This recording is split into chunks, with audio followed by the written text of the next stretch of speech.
Jangan lupa subscribe YouTube channel Metro TV News dan jangan lupa nyalakan notifikasinya.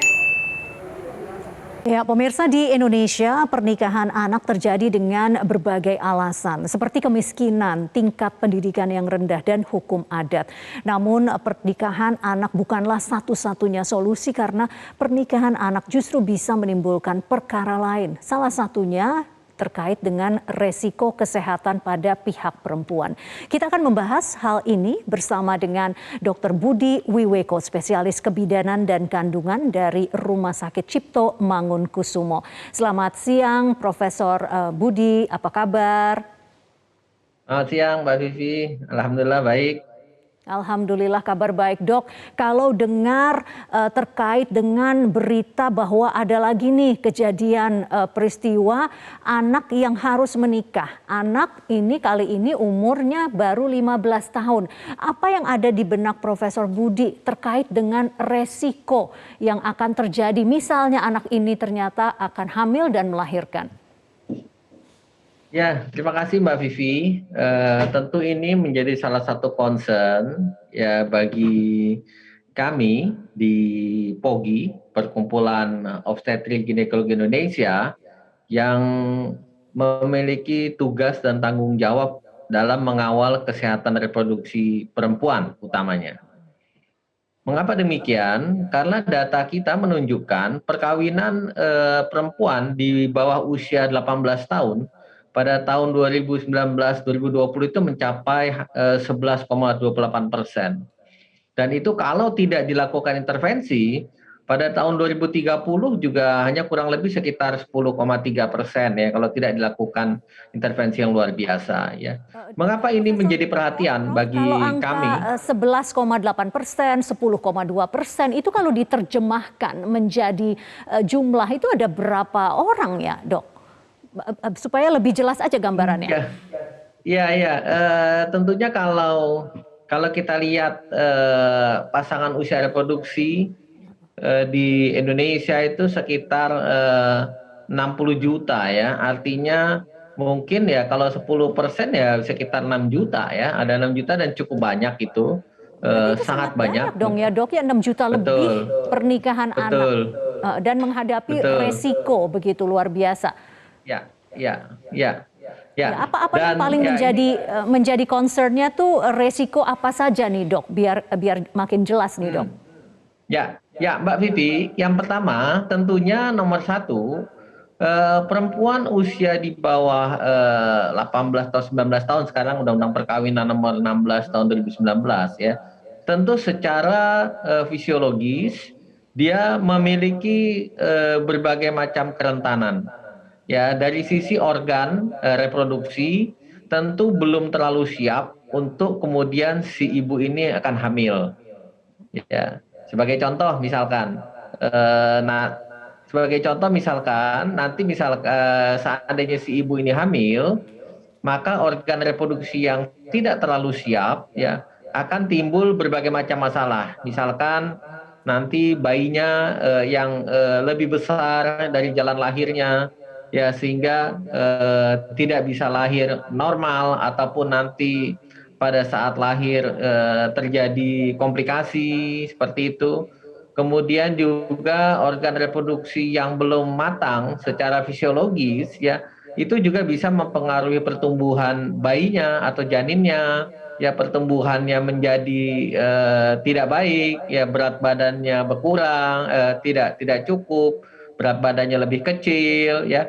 Kemudian stunting yang sekarang banyak dibicarakan ya, itu saya kira merupakan hal-hal yang sangat menjadi perhatian kita, termasuk juga bahwa ibu hamil di Indonesia itu hampir 50% itu mengalami anemia. Ya, anemia, HB-nya rendah di bawah 10, otomatis suplai makanan dari ibu ke janin tidak terlalu baik. Dan ini tentu akan sangat berakibat pada pertumbuhan janin dan ke depan tentu kualitas si anak. Profesor Budi, tadi Itu Anda dari sisi mengatakan salah fisiologis. satu resikonya adalah melahirkan generasi yang stunting begitu.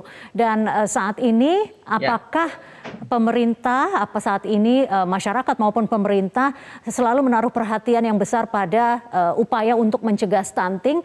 Apakah sebenarnya ujungnya adalah melarang pernikahan usia anak kalau memang kita ingin niatnya menghapus stunting begitu, Dok? Betul. Jadi yang namanya sehat secara reproduksi itu adalah sehat organnya dan juga sehat secara fungsi untuk bereproduksi. Artinya si ibu ini kalau memang dia sudah siap, maka dia boleh hamil. Ya, kalau hamil tentunya harapannya anak yang dikandungnya, bayi yang dikandungnya harus sehat. Jadi kehamilan itu harus siap, organnya harus siap, organ reproduksi. Yang kedua mentalnya, secara psikologis juga harus siap si ibu ini. Sehingga benar-benar namanya kehamilan itu sekarang harus direncanakan. Tidak boleh lagi hamil itu tidak direncanakan dengan baik, Mbak Vivi. Oke, Dok mau bicara dan membedah soal komplikasi saat melahirkan Ya. nih Dok ya. Katakanlah oke sudah waktunya 9 bulan dan sang ibu harus melahirkan. Komplikasi yang paling sering terjadi dari catatan POGI itu adalah pendarahan saat kelahiran atau apa lagi Dok? Ya, penyebab sampai saat ini tiga penyebab kematian ibu yang utama. Nomor satu adalah tekanan darah tinggi atau preeklamsia. Nomor dua adalah pendarahan pada saat melahirkan. Dan yang ketiga adalah infeksi. Dan tentunya kalau pernikahan di bawah umur, kehamilan di remaja itu sangat berisiko terhadap tiga hal tadi. Ya, si ibu berisiko untuk menderita tekanan darah tinggi, preeklamsia, ya bayinya itu bisa kecil, pertumbuhannya bahkan bisa melahirkan prematur, ya kemudian pada saat persalinan karena organ reproduksinya tidak terlalu siap bisa terjadi pendarahan, sehingga risiko terhadap pendarahan selama persalinan itu demikian besar ya. Kemudian perawatan persalinan yang tidak terlalu baik ya karena secara organ fisiologis dan secara psikologis tidak terlalu siap juga cenderung berisiko untuk menimbulkan infeksi ya pada saat kehamilan maupun pada saat persalinan. Saya kira tiga hal ini sangat berkaitan dengan kehamilan pada usia remaja. Itu yang sangat kita takutkan. Dok, kalau Anda berhadapan langsung dengan pihak yang merasa bahwa nggak apa-apa kok menikahkan anak perempuan di usia 14 tahun, 15 tahun, bahkan 13 tahun, dokter akan ngomong apa sama yang bersangkutan tersebut? Ya, tentu ini bagian dari edukasi ya. Jadi jelas bahwa banyak studi di berbagai negara itu menyampaikan bahwa faktor pendidikan pada perempuan itu merupakan salah satu kunci utama dalam memajukan negara, begitu ya. Artinya kalau perempuan memiliki background pendidikan yang sangat baik, maka itu merupakan modal yang kuat untuk pembangunan negara, terutama kualitas sumber daya manusia. Dan ini sangat erat sekali kaitannya. Ya, kalau ditanyakan kesiapan perkawinan seorang perempuan pada usia remaja, tentunya kami sebagai tenaga medis dan juga tenaga kesehatan ya kita akan tidak bosan-bosannya menyampaikan ya data-data yang tadi ya bahwa kehamilan itu harus siap. Siapnya itu bukan saja secara fisik, tetapi juga secara psikologis, secara mental. Organ reproduksinya harus siap, lingkungan di dalam rahimnya harus siap.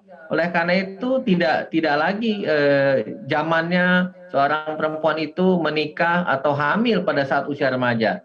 Karena data-data sudah banyak menunjukkan ya tingginya kesakitan atau bahkan kematian pada perkawinan usia remaja. Demikian, Mbak Bagaimana Dini. dok, bagaimana menjawabnya dok? Dokter kan aktif di POGI nih. Bagaimana menjawab pihak yang mengatakan nggak apa-apa, banyak juga kok anak-anak yang kawin di usia 13 tahun baik-baik aja tuh. Responnya apa dok baiknya dok? Ya inilah salah satu pentingnya kesehatan, pendidikan, kesehatan reproduksi bagi remaja. Ya, ini penting sekali. Jadi yang namanya pendidikan kesehatan reproduksi bagi remaja itu ya tidak identik dengan pornografi. Ya, ini penting sekali. Memang kami telah memperjuangkan ya pendidikan kesehatan reproduksi remaja ini masuk di dalam kurikulum, begitu ya. Bahkan sejak SD, sejak SMP, dan SMA apalagi, dan itu penting sekali.